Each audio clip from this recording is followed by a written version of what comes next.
Welcome to Pat Sherlock's podcast series, interviews with top mortgage sales leaders. Learn practical tips for improving sales management results. Let's get started. Hi, everyone. This is Pat Sherlock, and welcome to the podcast. Today's topic is the important topic of using Facebook to generate a positive loan officer personal brand. I have the perfect expert, Marlene Schroyer. Marlene is EVP at Fulton Mortgage Company. She's had 35 years in our business and has been a top originator for that whole complete time. Hi, Marlene. Hello. Thank you for having me. Well, this is such an important topic, but I want to kind of talk a little bit about how did you get into mortgage banking first? Right out of high school, I, of course, wanted to go to college and major in banking and finance because I always had an interest. And while I was in college, I worked part-time as a teller. And later on in my career, I advanced to branch manager for a savings and loan, and they did mortgages, of course, and I always loved doing mortgages. So one thing just led to another, and I continued upon that career path, eventually becoming mortgage sales manager and regional sales manager, and I am a producing manager, so I always loved that part of doing mortgages, and that's how I got started. Well, that's similar to many people's roles where we start out in the teller position and we move into actually leadership positions. So I'm glad to hear that's been the case for you. So talk to our listeners today about, I know you've had many different mentors over the years, and what has been some of the most important things that they've shared with you? I think the most important thing that I've learned from my mentors and just over the course of my career and experience is to always take the high road. You never want to leave on a bad note. You always want to make sure that people are thinking of you as a good person in the industry and a leader, and that you have a good reputation. And even with competitors, take the high road because they can refer transactions to you and your loan officers just because they have a good feeling about you and about your company because you always treated them nicely, and they may not be able to do a loan that you can do. So I just think if you take the high road and you're well liked within the industry, it's always going to come back to you 100%. And in the end, it really pays off. Even with customers, I do that. If I have a transaction and the customer says to me, I'm going to go with ABC Mortgage because they had a better product or rate. And sometimes I know I can't beat that. I mean, you can't always beat it. It's just a better deal and better for the customers. I will always say, well, thank you. I appreciate you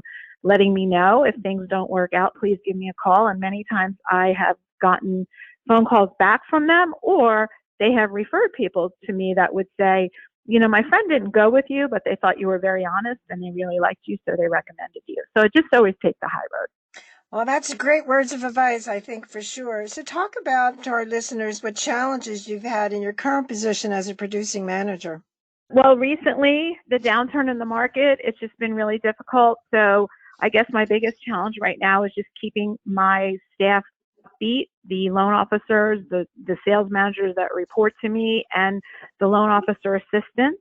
A lot of them are worried. So just keeping them upbeat, reminding them to do all the things that they're supposed to do. They need to do that. It's more important than ever, and to be persistent and consistent with everything they do. Well, you certainly have hit upon a topic for sure. In our current market, it is more difficult, and certainly people have been on edge, and it's great that you're actually addressing that issue, which I think a lot of leaders don't do. So that's great. Talk a little bit about what issues, since you've been in the business and you've seen good markets and bad markets, talk about what issues you think mortgage bankers should be addressing that maybe they're not addressing. Well, I think when people get busy and they are just spending all their time doing applications, they forget about their sales activities.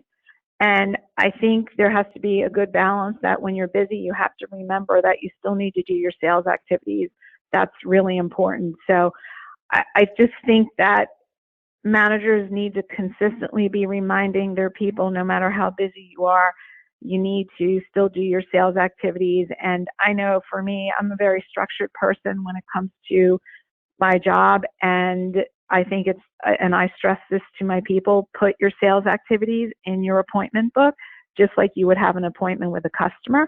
Your sales activities should be the same. You should have time set aside to do that, to make sure that you're doing it all the time. Well, I can't agree with you more. You hit on a topic that I emphasize all the time, so I'm glad to hear you say that, because I don't think enough managers say it enough, for sure. So, well, that leads to Yeah. our new world of sales origination. And I wanted you particularly to talk about using Facebook, because you were kind of really an early user of it. And I wanted you to share how you got into it and talk about how you use it currently in your originations. So when Facebook first was being developed, my sisters, I have 3 sisters, and they started using Facebook, and they were trying to convince me to get on Facebook. And I am so busy all the time with work and personal things. I said, I really don't have time for that. I don't want to get on. But they kept bugging me, and they said, even if you get on, just to keep in touch with cousins who are in California, or aunts and uncles who aren't local, we're all showing pictures of ourselves, and it's just good for the family, for everyone to be connected by Facebook. So finally they convinced me, because I didn't want to be left out of the family conversation. So I got on, and then realtors started requesting me as a friend, and I didn't want to turn them down. So before I knew it, I was on there full time, and I had many, many realtor friends and other people in the business, like title companies and builders and all of that. And I started posting, and I've always been a little bit creative. So I would just post things, but I would make them a little bit interesting or creative. I wouldn't just post a picture of myself. I would say something unique to go along with it. And I just started doing that more and more. And I noticed that more and more people were responding. And I had always been historically a $20 million producer. Again, I was a producing sales manager. So I really didn't try to get more business, because I was happy with the 20 million, because I was doing my management responsibilities. But after the first year of getting on Facebook, all of a sudden my business went to 33 million. And my assistant and I were talking and trying to figure out, gee, why did our business just take off all of a sudden like this? And the more I started looking at where my business was coming from, and the realtors that started giving me more and more business, they were realtors that I was very active with on Facebook. And that was the only thing that I was doing different. So business went to 33 million.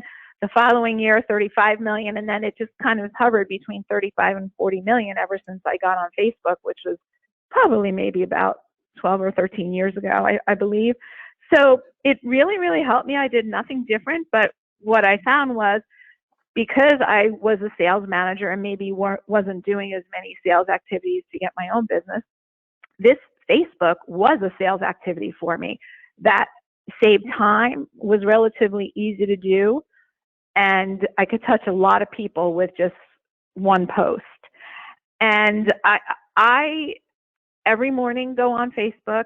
I wish people happy birthdays, whoever's birthday is that day. I comment on posts. I like posts.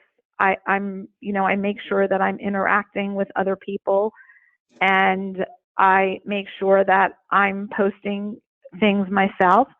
I check in during the day, so I'm actively on it a couple times throughout the day.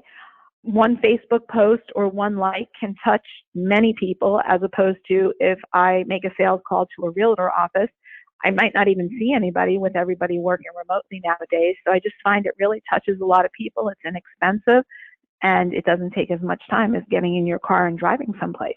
Well, I know that I'm on your feed, and so I know that you post a lot of things about shoes and then race cars. Mm-hmm. Talk about what you Mm-hmm. actually are posting.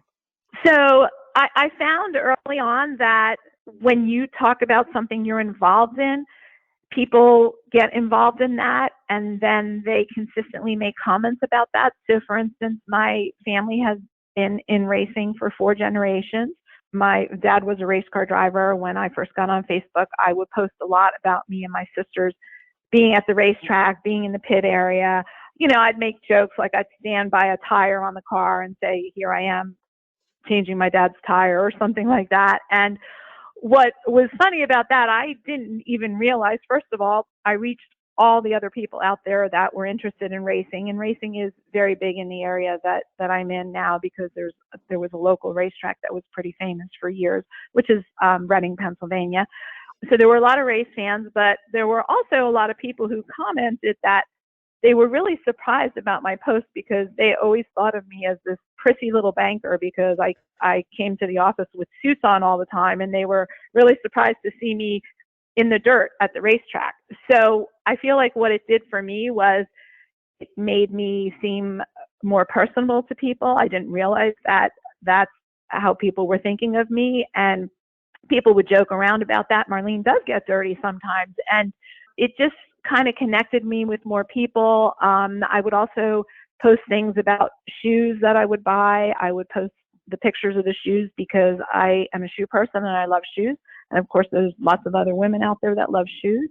And, even men, sometimes I would walk into a realtor function and people would say, "Oh, let us see your shoes."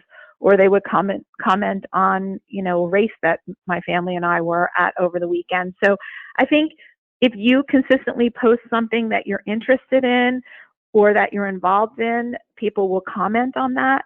I also found that a lot of people respond to pictures with pets and kids. That seems to be very popular.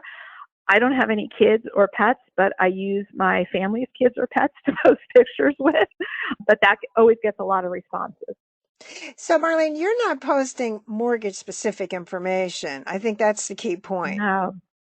Yeah. So I found early on that the more posts about your personal life, people respond to more. They like that more. They don't want to feel like they're being harassed for business or see ads about mortgages, just like we may not like to see that about realtors or other lenders all the time. And I found that people like to do business with people that they consider their friends. And when you're on Facebook and you're friends with people, people feel like they're part of your life and they want to do business with you. So I'm curious, how many connections do you have on Facebook? And have you moved on to like Instagram or just strictly still Facebook? So I do have over, I think, I want to say maybe 1,500 friends on Facebook. I just started getting on Instagram, but for me right now, Facebook has been working really well, but a lot of people that I'm in the business with have told me that Instagram works very well too. So I just really started getting involved in that. So have you ever done things, have you branched out to like Facebook live streaming and all the cool tools that Facebook has? Or are you strictly just still doing the same pattern that you did before? I have done some Facebook live streaming. So my fiance is in a band that is pretty popular in the area, and a lot of times realtors will come out and see the band. So I'll do Facebook live streaming with some of those people that come out and see us. And then, of course, other people see that we're out having fun, and then they want to come. And so that has been very good for me as far as making further connections with realtors and builders outside of business because they're coming to an event outside of work. And of course, that's always fun. I know you shared a story before with me just recently talking about the other side to Facebook where you saw one of your realtors was having a birthday party and then you actually leveraged all of that. Talk about that. Yeah, so I was checking in on Facebook. Like I said, I check in a couple times a day, and I happened to see, it was around lunchtime, one of the realtors that I do business with was posting that he was at a local restaurant for his birthday and that his brother had come from California and surprised him. And the restaurant was pretty much right across the street from my office, and I was going out, so I just filled a Fulton Mortgage Company bag with some Fulton Mortgage Company marketing trinkets, and I went to the restaurant and I found him there and I said, "Happy birthday, Phil. I saw it was your birthday on Facebook and just wanted to come and bring you a present from Fulton Mortgage Company." And he just thought that was fabulous. Him and his wife and his brother thought it was great, and it was another surprise for him. And I continue to get business from him, and I think that that's something that really helped. Well, it's certainly a way to find out what people are doing, and it really is important. Talk about the issue of certainly like the Facebook business page. Have you gone that route or just strictly still stay with your personal? I have not done a Facebook business page just because I've been so successful with it on the personal side. The only thing that I really post on my personal page regarding business is if I'm at a realtor or builder function, I will post pictures of myself or my team. If we have a table set up, or if we're at a realtor golf function, we might have a tent set up, and I'll post that and say something like Fulton Mortgage Company here to sponsor the Realtors Association, stop by our tent to pick up a free golf ball or have a hamburger when we're doing food. And that does get people to comment and come to our tent and make sure that they see us. Or I will post pictures of us with me and my team with realtors or builders at a certain event. That always gets lots of likes because you're touching everybody in the industry that way, and they're seeing some of their coworkers at events. So I've been successful doing it that way. So I think I'm going to continue to do it that way. So when you say that you check in twice a day, how much time are you actually spending? In other words, is it a half an hour in total, or what does that look like for you? I would say in the morning, it's probably a half an hour. I check in several times a day, actually, depending on how busy I am with other things. But I would say it's less than an hour a day. So for less than an hour a day, you're touching many, many people. You're interacting with many people. Sometimes they may comment, you may comment back, you'll get other people commenting. But, if you take the time that it would take you to get in your car and drive to a realtor office and try to see someone, and I'm not saying that's bad, but I'm just saying for the same amount of time, I can touch hundreds of people at one time and do it several times a day and just reach so many more people. It's inexpensive. It's less time. And again, you reach more people. And again, especially because lately no one works in the office anymore in my area, I'm finding anyway. That's a good point for sure. So for those people that are concerned, because I certainly hear it in many of the training classes that I conduct, they seem to be concerned about making the step into Facebook, and talk about kind of how you view it from a business standpoint, because it's obviously helped you in your own production. Yeah, so this business, I feel it's a big part of our personal life as well. You're a loan officer pretty much 24 hours a day. I feel like you really can't separate your personal life from your business life. It's all entwined. And sharing your personal life with the realtors and builders that you do business with, or even people that you're trying to get business with, that's how business works. People want to do business with people that they're friends with. And the more that you know about somebody and the more connected you feel, I feel the more successful that you're going to be. Well, I agree with you for sure. It's interesting in some of the classes, certainly people feel it's like stalking, and that's certainly not the case. What's your thoughts on that? I don't feel like it's stalking, and that's one of the reasons, not that this would be stalking, but that's one of the reasons why I personally don't post advertisements about products or business. I'm not saying that won't work for other people, because I know it does work for other people and some people in my company, but I don't want a realtor to unfriend me because they think that I'm on there just trying to get their business. That may be the case, but I don't want them to think that. And, honestly, I personally feel in this business, I want to be friends with those people because it's fun. It's fun to do business with people that are your friends. I mean, some people maybe it works for them to just be, all business, but it doesn't work for me. I have found that I'm more successful in being friends with people, being involved in their lives. And, that means too, when you see something on Facebook, let's say a realtor posts that their son was in a football game, you see them at a settlement or you see them at a realtor event, ask them, hey, how did your son do in that football game? Or they won the championship. Hey, congratulations. It's great to see your son won the championship. I bet he was really happy. Or, people put things on about their pets. Their pet went to the doctor to have an operation. When you see them, ask them, how did the operation go? Is your pet okay? So I feel like it's really a way to be involved in the people's lives in your industry, and that can make you very successful as a loan officer because, again, people want to do business with people that they know and that they're friends with. Well, that's a really good point. Well, time has flown by, so we only have a couple minutes left. What would be some of the takeaways that you would like to share today? I would just like to reiterate that you need to be active when you're on Facebook. You cannot just post things and expect that people will respond unless you are also responding to them. So you need to be interactive. It's just like if you would be having a conversation with someone and you're talking to them and you're talking all about yourself and you never ask them about themselves. That's not good.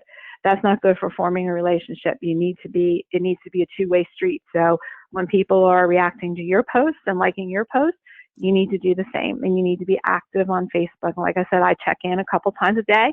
I make sure I'm wishing everybody a happy birthday. I make sure I'm commenting, liking their posts. And it is some time out of your day, but again, that to me is a sales activity, and it's a lot less time than physically going out and making sales calls or doing sales calls. So that would be my takeaway. Be active, be out there, not only in Facebook, but everything that you do, but that's another way to get yourself out there. Well, that's certainly words of wisdom for sure. And I want to thank everybody for listening today. I certainly appreciate you spending time with us. And I want to thank Marlene for sharing her wonderful stories about social selling channels, which I can't agree more. Thanks so much, Marlene. Thank you. Thanks for listening to our podcast. We appreciate you spending time with us. If your sales team needs training in hiring and lead generation, schedule a free consultation by emailing me at psherlock@qfsconsulting.com.